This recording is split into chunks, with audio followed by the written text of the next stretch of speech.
저는 어느 날 급한 전화를 받은 적이 있었습니다. 저도 바쁘게 일을 하고 있었는데요. 어느 분이 전화를 하셔서 저희 성도님은 아니었는데 오랜 지인이 전화를 하셔서 다급하게 신방을 요청하는 그런 전화였습니다. 근데 전화 너머로 들리는 소리가 너무나 다급하고 시끄러운 소리가 나서 왜 무슨 일이냐고 물었더니 자기 딸이 정신적으로 약했었는데 최근에 약을 안 먹더니 이제 지금 칼을 들고 자기를 이제 해치려고 한다. 그러니까 좀 신방을 와달라고. 그래서 저희 교인은 아니었지만 제가 이제 갔었는데 너무 급한 상황이고 해서 그런지 벌써 911에서 와서 그 딸을 데리고 갔고, 그 어머니는 망연자실해서 이렇게 앉아 있는 것을 본 적이 있습니다. 그리고 신방하면서 같이 기도해주고 또 그렇게 하면서 마음을 좀 안정을 시켰던 기억이 있고요. 그 후로는 교회에서 같이 기도하고 또 하면서 마음이 안정을 찾는 것을 봤습니다. 그런데 그날 저한테까지 전화를 하게 된 이유는 그런 다급한 상황에서 아시는 분들 여러 분들한테 전화를 했지만 다들 오지 않았고, 심지어는 자기 아들도 직장에서 오지 않아서 늦게 나타나고 하는 그런 경우를 봤습니다. 그래서 우리가 인생을 살면서 이렇게 무너져 내릴 때 누군가가 옆에 와 있고 달려와주고 얘기를 들어주고 같이 기도해주고 염려해주며 같이 삶을 살아가는 것이 얼마나 중요한 일인가, 그런 것을 깨닫게 된 적이 있습니다. 지금 여러분도 얼마나 힘드십니까? 인생을 살다 보면 이렇게 무너지는 순간들이 있습니다. 어떤 때는 건강이 무너질 때도 있고, 인간관계가 무너질 때도 있고, 사업이 실패할 때도 있고, 마음이 무너질 때도 있습니다. 그러나 하나님께서 주시는 진리는 분명합니다. 이렇게 무너질 때 무릎을 꿇는 자는 다시 일어난다는 것입니다. 고난을 피할 수는 없지만 고난 속에서도 하나님 앞에 무릎 꿇는 자는 결코 무너지지 않는다는 것입니다. 우리 주변의 지인들 중에 아프고 실망하고 또 미혹되고 지쳐서 무너질 때에 우리는 그들과 함께 무릎을 꿇고 기도를 할 수 있어야 됩니다. 교회 공동체의 특징 중에 하나가 바로 이렇게 같이 기도해 주는 것입니다.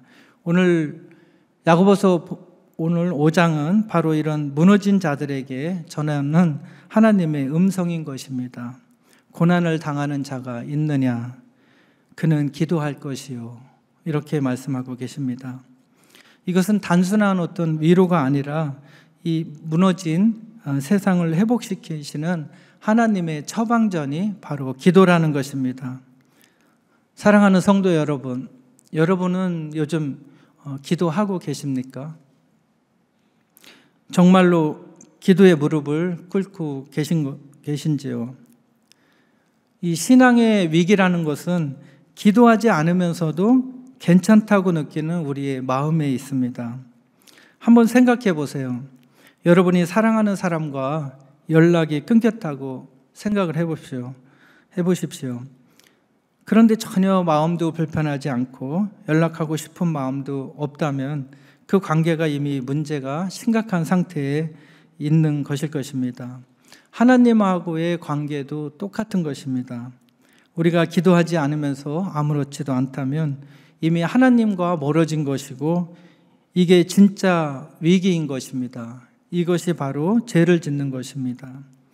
기도는 하나님과 연결된 생명줄이라고 볼 수가 있습니다. 기도하지 않으면 자연히 하나님이 주신 사명도 목적도 점점 잃어버리게 됩니다. 처음에는 문제가 없어 보이지만 시간이 지날수록 우리가 영적으로 힘이 없어지고 무력해지고 마는 것입니다. 하나님의 뜻과 능력을 경험하지 못하게 되는 것입니다. 지금은 기도가 선택이 되어버린 시대가 됐습니다. 무릎 꿇고 기도할 시간은 없지만 유튜브는 볼 수 있는 세대가 됐습니다. 우리는 지금 이 말씀의 부르심으로 깨어날 때가 된 것입니다. 야고보서 5장은 단지 기도합시다 이런 말이 아닙니다. 기도 없이는 회복도 없다는 것이고 기도가 없이는 치유도 없다는 선언인 것입니다. 그래서 하나님께서 오늘 주시는 말씀은 첫 번째가 고난 중에 무릎을 꿇을 수 있는 용기가 있어야 된다는 것입니다. 하나님 앞에 무너지라는 것입니다. 13절에 너희 중에 고난 당하는 자가 있느냐? 그는 기도할 것이요. 즐거워하는 자가 있느냐? 그는 찬송할지니라 라고 말씀하십니다. 이 고난은 단순히 어떤 육체적인 고난이 아닙니다. 영혼과 마음의 깊은 아픔을 뜻합니다. 몸은 멀쩡해도 영혼이 무너질 때 사람은 아무것도 할 수가 없습니다. 기도하라. 이 하나님의 말씀은 바로 명령인 것입니다. 고난 속에서 무릎을 꿇을 때 하나님의 응답은 거기서부터 시작되는 것입니다. 이 시대의 가장 무서운 병은 육체적인 고통, 마음의 아픔이 아닙니다. 고통 속에서도 기도하지 않는 무관심, 하나님을 향한 침묵, 그것입니다. 고통은 영혼의 알람이라고 볼 수가 있습니다. 고통의 알람이 울릴 때 우리가 즉시 무릎을 꿇을 수가 있어야 됩니다. 사랑하는 성도 여러분, 우리는 어떤 고통을 당하면 흔히 도망하거나 누구를 원망하거나 아니면 그냥 체념해 버릴 때가 많습니다. 하지만 성경은 이렇게 말합니다. 무릎을 꿇어라. 그게 하나님의 백성이 보여줄 수 있는 유일한 길인 것입니다. 과거에 저도 인생의 큰 위기 앞에서 아내의 암 진단이라는 절망적인 순간에 하나님께 울며 무릎을 꿇었습니다. 그곳이 바로 기도의 자리였습니다. 제가 얼마 전에 한국에 갔을 때 아는 지인을 만났는데요. 남편이 갑자기 건강하던 남편이 뇌출혈이 와서 입원을 했는데 치료 중에 또다시 다른 쪽에 뇌출혈이 와서 거의 이제 치료가 불가능하고 요양병원에 눕게 되었습니다. 정말 청천벽력 같은 그 상황에서 어디에 의지할 곳도 없고 눈물로 하루하루를 보내는 그를 보고 저는 아는 목사님이 심무하시는 교회에 그분을 데리고 가서 같이 기도하고 교회에 다닐 것을 얘기를 했습니다. 예수님도 겟세마네 동산에서 고난을 앞두고 도망치지 않았습니다. 내 뜻대로 마옵시고 아버지의 뜻대로 하옵소서. 이러한 절규가 바로 기도인 것입니다. 이러한 고난을 갖고 있는 우리들 중에 예배하러 나오신 여러분은 이미 승리한 사람들입니다. 하나님 앞에서 울 수 있는 사람은 이미 하나님 안에서 싸우고 있는 것입니다. 그런데 우리는 왜 기도의 자리에 나아가지 못하는 것일까요? 그 이유는 딱 한 가지입니다. 두려움 때문에 그렇습니다. 문제를 마주하기가 두렵고 파도처럼 밀려오는 그 삶의 현실에 압도당하기 때문인 것입니다. 그래서 혼자는 기도의 자리에 나가기가 어렵습니다. 그럴 힘이 없습니다. 그렇다면 우리가 어떻게 해야 될까요? 우리는 손을 잡아주는 사람들이 필요합니다. 두려운 파도가 밀려올 때 혼자가 아니라 함께 손을 잡고 기도해주는 그런 기도 공동체가 필요한 것입니다. 사랑하는 성도 여러분, 우리는 어떤 문제를 혼자서 모든 것을 해결하려고 하는 그런 습관이 있습니다. 오늘 옆에 있는 형제 자매들 손을 잡고 함께 기도의 자리로 나아가십시오. 두려움의 파도가 함께 기도할 때 그 파도가 점점 잠잠해질 것입니다. 우리 같이 손잡고 주님 앞으로 나아갈 수 있기를 주님의 이름으로 축원합니다. 하나님께서 두 번째 주시는 포인트는 함께 울어줄 사람이 있느냐는 것입니다. 14절에 너희 중에 병든 자가 있느냐? 그는 교회의 장로들을 청할 것이요. 그들은 주의 이름으로 기름을 바르며 그를 위하여 기도할지니라 라고 말씀하십니다. 당시 초대교회 장로들은 단순한 행정 관리자가 아니라 영적인 보호자였습니다. 병든 자를 위해서 기름을 바르며 기도하는 행위는 어떤 의학적인 처방이 아니라 성령의 임재와 치유를 구하는 상징적인 행위였습니다. 왜 개인의 병에 교회 전체가 나서야 됩니까? 병든 자를 위한 공동체적 기도는 교회의 정체성을 드러나는 귀한 사명이기 때문에 그렇습니다. 우리가 서로를 위해 기도하지 않으면 교회로서 의미가 없는 것입니다. 예수님의 이름으로 기도할 때 병이 낫고, 예수님의 이름으로 기도할 때 죄가 용서되고, 예수님의 이름으로 기도할 때 공동체가 회복되는 것입니다. 사랑하는 성도 여러분, 여러분 지금 교회 안에 마음이 병든 분, 믿음이 식어버린 그런 분이 있습니까? 나를 위해 울어줄 수 있는 기도, 그것이 공동체의 사랑입니다. 나를 위해 울어주는 기도라는 게 무슨 뜻일까요? 누군가를 위해서 진심으로 울며 기도하는 것, 이것이 바로 예수님께서 우리에게 가르쳐 주신 사랑의 기도인 것입니다. 여러분, 우리가 하는 회개의 기도도 마찬가지입니다. 회개의 기도도 단지 나를 위한 것이 아니라 이웃을 회복시키고 용서하는 그런 회복의 능력이 있는 기도인 것입니다. 그래서 우리가 기억해야 될 것이 있습니다. 나를 위해서 우는 기도가 필요한 사람이 주변에 없는지 우리가 살펴봐야 되고, 그 자리에 우리가 함께 있어야 되는 것입니다. 기도가 사람을 살리고 성도를 살리고 교회를 살리는 것입니다. 그렇기 때문에 지금부터라도 우리 주변에 여러분 옆에 울며 기도할 사람이 누군지 생각하고 진심으로 기도해 보십시오.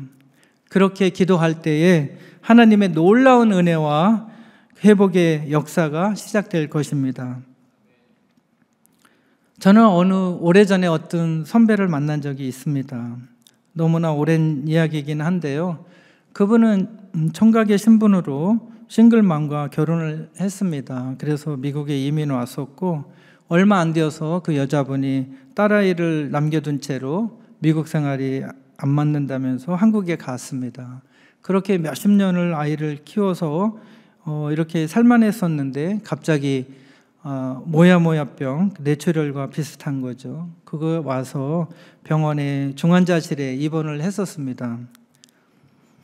그런데 그분이 교회를 처음에는 다니다가 교회를 떠난 분이었습니다. 그 중환자실에 그 딸이 그 남자친구와 같이 병문안을 왔었는데요. 그러다가 이제 일반실로 옮기는 그날 그 딸이 그 열쇠를 달라고 차 키를, 그래서 왜 그러냐 그랬더니 남자친구랑 드라이브를 가야 되니까 차를 달라, 그렇게 말을 했는데, 그 선배는 억울했는지 또는 마음이 착잡했는지 울분이 터져서 막 머리로 벽을 받고 주먹으로 벽을 때리면서 막 그렇게 슬피 울며 하소연하는 것을 본 적이 있습니다. 그런데 그분이 만약에 교회를 다니고 예수 그리스도 안에 있었다면 그렇지 않았을 텐데, 이런 생각도 들었고요.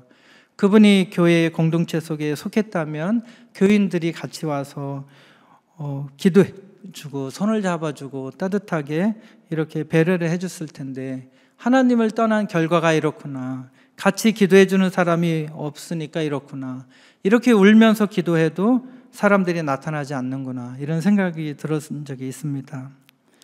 사랑하는 성도 여러분, 우리 공동체 안에 누군가 고난을 겪을 때 우리는 그저 멀리서 바라보는 사람이 아니라 함께 그 고난을 끌어안고 기도하는 사람들입니다. 그런데 이 함께 기도한다는 것은 무엇을 말하는 것일까요? 그것은 여러분들도 잘 알다시피 그 사람의 아픔이 내 아픔이 되고 그 사람의 눈물이 내 눈물이 되도록 주님, 저 형제의 고통을 제가 짊어지겠습니다 라고 고백하는 것과 같습니다. 혼자 외롭게 울고 있을 때 옆에서 같이 울어주는 사람들, 그것이 바로 오늘 말하는 공동체적 기도를 말하는 것입니다. 그런데 왜 우리는 이렇게 함께 기도하고 공동체로 이렇게 기도를 해야 하는 것일까요?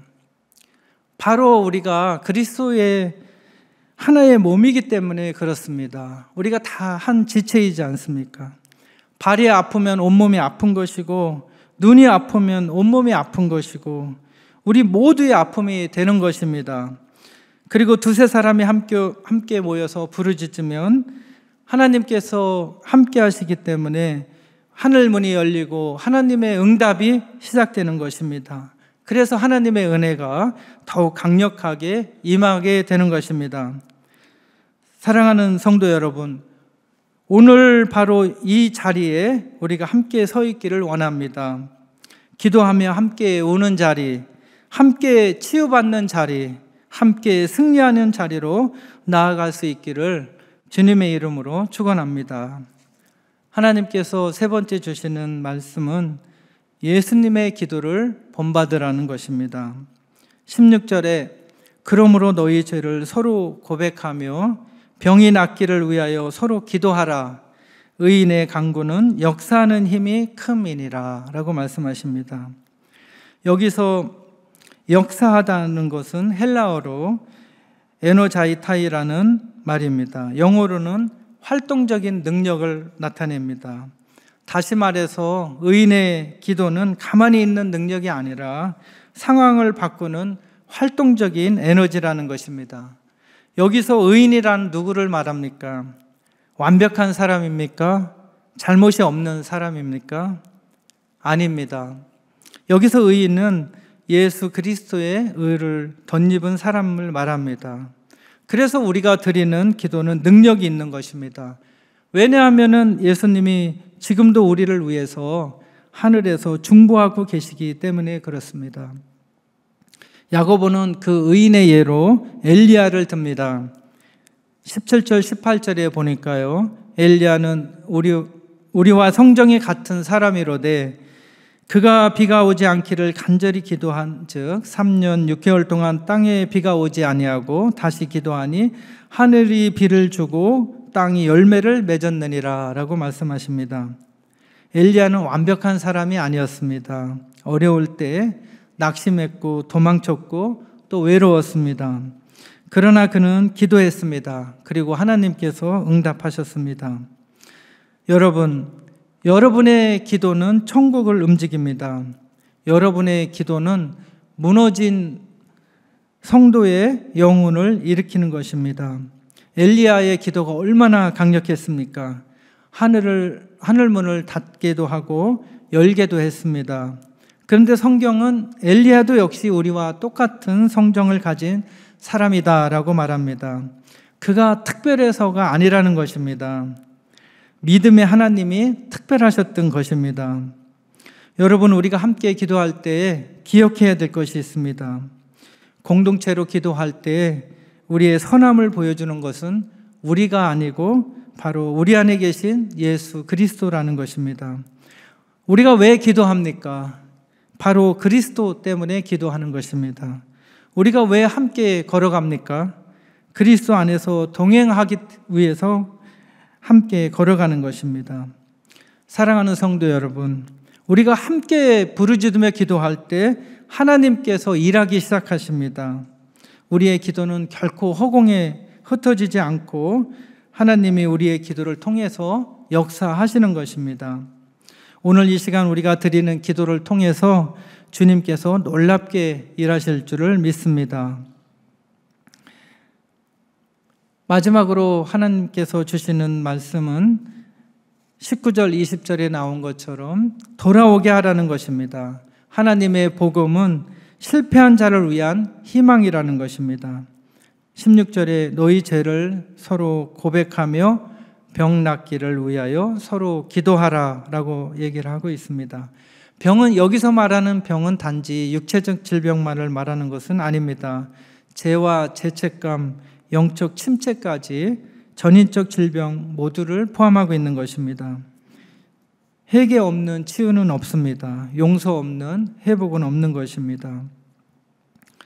20절에 이런 말씀을 하고 계십니다. 형제들아, 너희 중에 미혹되어 진리를 떠난 자를 누가 돌아서게 하면 너희가 알 것은 그의 영혼을 사망에서 구원할 것이며 허다한 죄를 덮을 것임이라. 여러분, 지금 누군가가 여러분 주위에서 교회에서 멀어지는 사람이 있습니까? 지금 누군가 하나님과의 관계에서 멀어지고 있는 분이 있습니까? 그를 붙잡아야 될 사람은 바로 저와 바로 여러분인 것입니다. 제가 홈리스 사역을 하다가 어느 여자분을 만났는데요. 그는 자동차를 갖고 있었지만 직장도 없고 집도 없고 돈도 없고 또 불안해서 홈리스들이 많이 모여있는 곳에 차를 정박하고 이렇게 지나는 사람이었습니다. 근데 어느 날 우리가 방문했을 때는 그의 어머니라고 소개를 하는 것을 본 적이 있습니다. 그 어머니는 반찬을 이렇게 싸가지고 와서 자기 딸을 찾아다니다가 거기서 찾아서 기뻐하며 또 반찬을 나눠주고 걱정하고 발길이 떨어지지 않는 그런 모습을 본 적이 있습니다. 그래서 우리의 기도와 우리의 관심이 우리만을 위한 것이 아니라 우리 이웃과 어려운 사람과 우는 사람에게 향해야 된다는 것을 생각한 적이 있었습니다. 제가 어느 날 홈리스 사역을 따라갔다가 어느 한국분이 홈리스여서 너무 놀래서 관심을 갖고 몇 번 방문한 적이 있었습니다.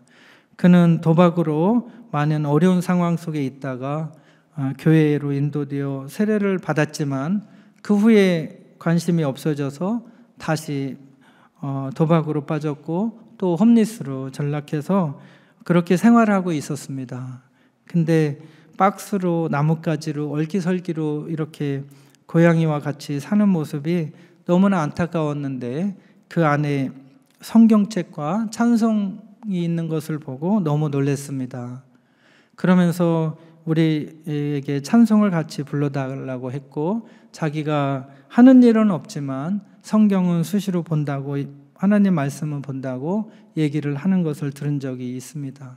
그리고 구걸을 받은 그 1불짜리를 꼬깃꼬깃해서 많은 때가 묻은 그 1불짜리를 주면서 교회에 가서 헌금해 달라고 이런 얘기를 일부를 받아와서 저희가 여기에 헌금한 적이 있었습니다.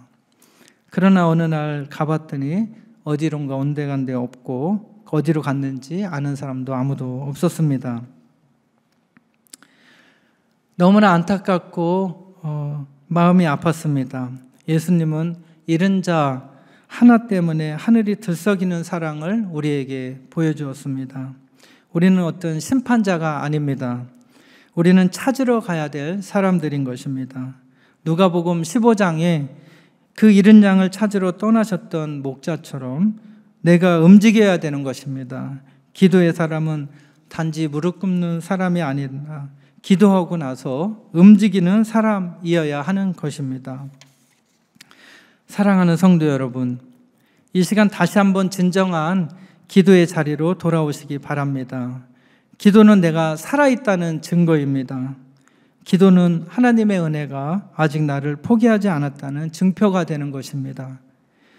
기도로 다시 시작하는 여러분이 되시기를 바랍니다. 사랑하는 성도 여러분, 내 삶의 고난의 자리는 어디입니까? 겉으로는 아무렇지도 않은 것처럼 보이지만 지금 내 안에 숨겨진 눈물이 있지는 않습니까? 그 자리를 하나님 앞에서 울 수 있는 자리로 바꾸십시오. 그 자리가 곧 회복의 시작점이 될 것입니다. 나는 누군가의 중보자가 되고 있습니까? 지금 교회 안에, 가정 안에, 직장 안에 믿음이 식은 이들, 영적으로 병든 이들이 있습니다. 주님의 이름으로 장로를 청하듯이 내가 먼저 찾아가 그들의 손을 붙잡고 기도하자라고 말해야 하는 성도님들이 되시기를 원합니다. 여러분이 바로 그런 사람이 되어야 한다는 것입니다. 나는 돌아서야 할 사람을 위해서 움직이고 있는가를 생각해 볼 필요가 있습니다. 어제도 저희 교인이었다가 목자까지 했던 분이 교회를 떠난 지 7년, 8년째가 됐는데도 교회로 돌아오지 못하는 분을 만난 적이 있습니다. 그래서 생각을 했습니다. 내 기도가 내 문제만을 위한 기도가 되어서는 안 되겠다. 잃은 양 한 마리, 미혹된 한 영혼을 위해서 끝까지 기도해야 되겠다. 하나님의 복음이라는 것이 이렇게 실패한 자들을 희망의 자리로 초대하는 것이지 않는가, 이런 생각을 했습니다. 숨이 끊어지면 생명이 멈추듯이 기도가 끊어지면 영혼이 메몰라 가는 것은 뻔합니다. 그러니까 우리는 매일 아침에 새로운 공기를 맞으듯이 출근길 핸들을 잡으면서 주님, 오늘도 함께 해 주십시오 라고 기도하고 시작하는 게 좋을 것 같습니다. 회의실 문 앞에 손을 얹으며 주님, 지혜를 주십시오, 이런 짧은 호흡의 기도도 좋을 것 같습니다. 우리가 이런 일상마다 작은 호흡의 기도를 반복한다면 우리는 어느새 영적인 폐활량이 놀랍도록 커져 있을 거라고 생각이 됩니다. 혹시 지금 무너진 자리, 어떤 낙심의 골짜기에 계신 분이 계십니까? 다윗은 동굴의 기도로 다시 일어섰습니다. 베드로는 눈물의 기도로 사명을 회복했습니다. 여러분도 기도의 무릎 위에서 다시 일어설 수가 있는 것입니다. 그러니까 숨을 쉬듯이 기도하십시오. 그리고 무너진 자리에서 다시 일어나시기를 주님의 이름으로 축원합니다. 설교를 마치면서 한 분의 얘기를 잠깐 나누고자 합니다. 우리가 오늘 기도할 유영준 선교사에 대한 이야기인데요. 얼마 전에 우리의 기도로 너무나 감사하다고 기뻐하는 전화를 받았습니다. 온몸에 퍼졌던 암이 다 없어지고 뇌나 눈이나 다 없어져서 폐에만 조금 남았었는데 갑자기 한국에 다녀오다가 폐에 이상이 생겨서 중환자실에 갔다가 일반 병실로 나온다고 하면서 다시 전화를 한 것이었습니다. 그분의 기도 요청은 이거였습니다. 예수 그리스도 안에 있게 해주십시오. 두 번째, 예수 그리스도에게만 의지하도록 기도해 주십시오. 그리고 간호해주는 사모를 위해서도 기도해 주십시오. 우리 주변에는 이렇게 기도 요청하는 분도 많고 눈물을 흘리며 정말 간절하게 함께 기도해 주기를 원하는 분들이 많습니다. 우리가 오늘 이 수요 기도회를 통해서 그들의 눈물이 우리의 눈물이 되고 그들의 아픔이 우리의 아픔이 되어서 예수 그리스도께서 이 공동체 기도로 모든 분들을 치유할 수 있게 되기를 주님의 이름으로 축원합니다. 기도하겠습니다. 은혜와 사랑이 많으신 하나님 아버지, 오늘 무너진 마음으로 주 앞에 나와 기도하게 하시니 감사합니다. 고난 중에 무릎 꿇을 수 있는 은혜를 주시고 병든 자를 위해서 함께 오는 공동체가 되게 하여 주시옵소서. 기도가 멈춘 자리에 다시 기도의 불을 지펴주시고 지쳐 쓰러진 자들에게 주님의 위로와 회복의 손길을 허락하여 주시옵소서. 의인의 간구가 하늘 문을 여는 줄 믿습니다. 예수님의 이름으로 우리가 다시 기도부터 시작하게 하여 주시옵소서. 기도하는 교회, 함께 무릎 꿇는 교회, 주님 앞에 일어서는 공동체가 되게 하여 주시옵소서.